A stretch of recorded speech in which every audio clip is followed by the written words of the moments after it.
Good afternoon, everybody. Welcome to the Moving Markets Podcast. It is Tuesday, November the 25th, 2025. I am starting this recording right at the close of the market. The stock market has officially been closed for barely 1 minute at the time I am beginning this recording. So good day in the stock market. Good day for everything. After a nice big rebound yesterday, we had more follow-up, especially with the Dow Jones Industrial Average today. Dow Jones finishing the day up 663 points.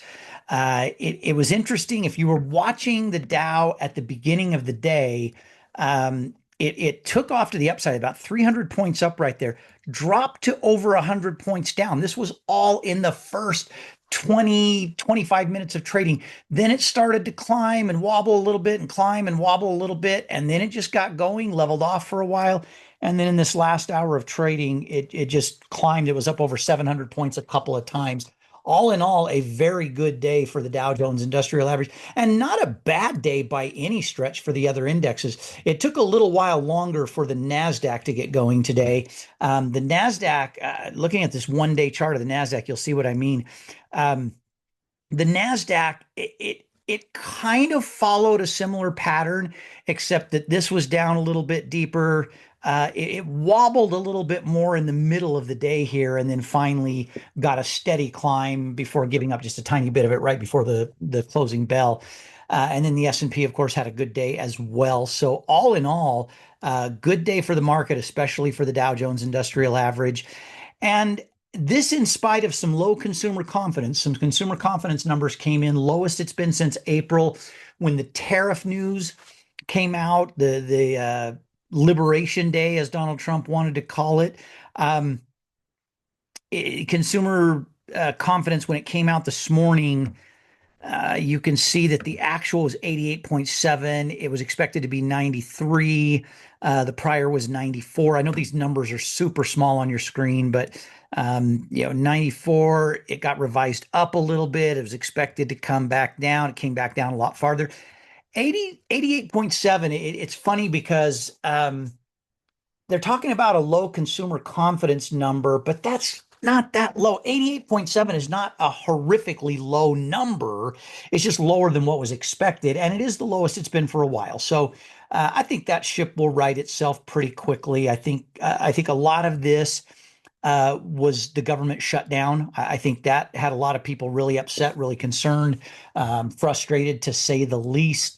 And so I think the fact that that's ended now, and we won't be talking about it again, at least until the end of the year, first part of next year, is a good thing. The bigger story on today's movement has to do with the numbers that came in on PPI. Remember, we were talking about this yesterday, or I was talking about this yesterday, and I said that if these numbers were relatively in line, everything would be good. If they were a little bit high, it wouldn't be a big deal. If they were a little bit low, it could boost the market a little bit. So here's what you had. You had a situation where, see, you don't see it on your screen, but I've got something in the way on my screen. Let me move it out of the way. There we go. Okay. So you had a situation where the PPI month over month came in line. Okay. Perfect number. Year over year came in a tiny bit high. Again, this was only 0.1%. So that was what I was alluding to when I was saying it wouldn't be that big a deal. It wouldn't be a huge major deal. When you take out food and energy, it's the core, it's taking out food and energy that the Fed looks at a little bit closer. And when you take those out, you actually had 0.2% lower on month over month core and 0.1% lower on year over year core. And that was the good news. It was this news right here in conjunction with an ADP jobs report that was a lot worse than expected. I'm not seeing that. I don't know why that's not in my list on here, but the ADP jobs report came in with a negative 15,000 instead of a negative 2,500. So a contraction in jobs. And so you get the Fed seeing two things that are both good for a potential rate cut. Number one, inflation tame. Doesn't have to be coming down. It's tame, and that's what people were looking for. And then number two, the poor jobs numbers, and as a result of that, you've got this number now staying solidly in the low 80s as far as what people believe the people believing the Fed is going to make a cut, and not very many people now believing that the Fed is going to hold rates steady. I think over the next 2 weeks, while we wait for that Fed meeting to occur, you're going to see this market continue a climb. Maybe not back to all-time highs, maybe not anything. I don't think you'll see a lot of days quite like today. You might see another day or two where the rebound is sharp. You can see today is getting the S&P 500 almost to the point of crossing back over, technically bullish on the 5 and 20-day moving average. The RSI certainly pointed in the right direction. And then the same thing with the Dow. In fact, the Dow may have been a big enough up day on the day. No, not quite, but the Dow doing the same thing. Excuse me. Dow Jones doing the same thing. Close to crossovers on both the RSI and the 5 and 20-day moving average. And I think you'll see just the exact same pattern for the NASDAQ.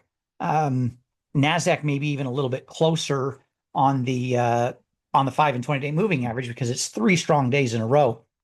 The MACD still got a little ways to go on that. So if these all cross over to the upside, you're going to see a very, very good Christmas rally. It's going to be impressive.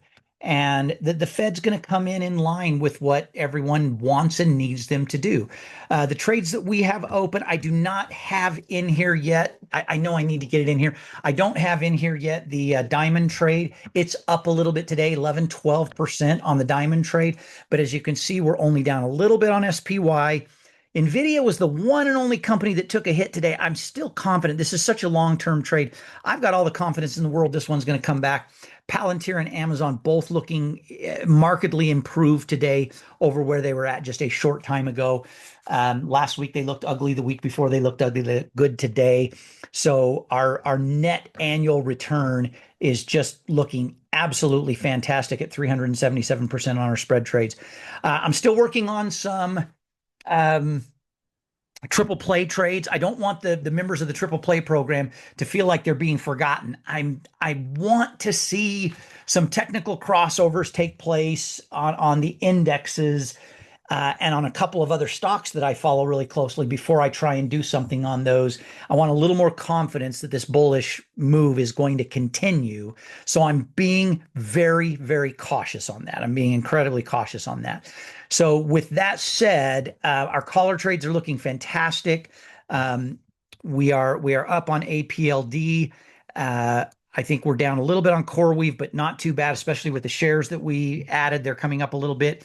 NVIDIA, why won't that refresh? I'm not sure. I think everything is still trying to refresh here. But NVIDIA is looking good. We do need to make an adjustment to some puts on NVIDIA. We're going to do that probably. I'm going to work on that when I finish this podcast. I'm going to send out the adjustment for the puts on NVIDIA. We won't wait any longer than we have already. We might be able to add another 100 shares to our NVIDIA position. Palantir looking good.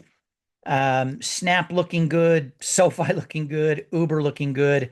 I like where we're at with all of these collar trades. I really do. Even CoreWeave being down a little bit, a 2% drawdown there. To me, not a big deal that we've got a 2% drawdown here because we've already been able to add 200 shares over what we started. I'm excited for CoreWeave. I think they're going to go big next year. I think this is going to be a great collar trade to be in. I think we'll be rolling short calls not too long from now, and we're going to be doing it happily. So that's where we're at on everything. I know this is a pretty short podcast today, but I don't need to ramble on with a lot more.